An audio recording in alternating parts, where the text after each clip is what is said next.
কালী পুজোতে bike ride করে মালদা শহরের বাইরে কোথাও না কোথাও ঠাকুর দেখতে যাই।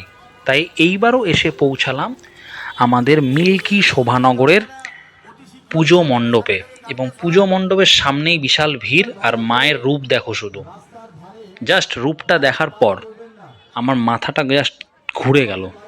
এত উচ্চতায় এবং আয়তনে, চওড়াতে বিশাল জায়েন্ট আকৃতির একটা প্রতিমা। মালদা ডিস্ট্রিক্টের নাকি সব থেকে বড় প্রতিমা এইটাই শোভানগরের পুজো।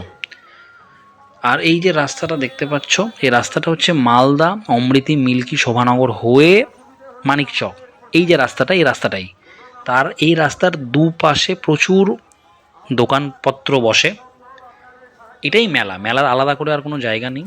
এই রাস্তা জুড়ে, এই রাস্তা ধরেই পুরো মেলাটা বসে। প্রচুর লোক হয়েছিল। পুজোর মোটামুটি 3-4 দিন পরে গেছিলাম, তাতেও দেখছি প্রচুর ভিড়। 7 দিনের মতো থাকে এই পুজো।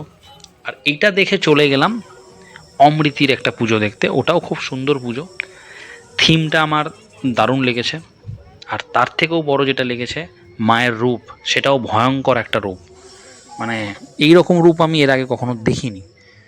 চলো তোমাদের সেই রূপটাই দেখাই মায়ের। এখানেও ভিড় ছিল ভালোই। এইবার দেখো মায়ের রূপ, কি ভয়ঙ্কর মায়ের রূপ।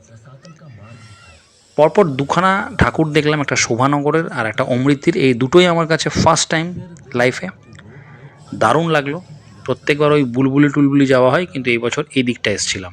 আর তারপরেই বাড়ি ফেরার পথে একটুখানি মালদার লাইটগুলো ভাবলাম তোমাদের দেখাই। দারুণ পুজো হয়েছে গোটা মালদাতেই। কালী পুজো এবার দারুণ হয়েছে।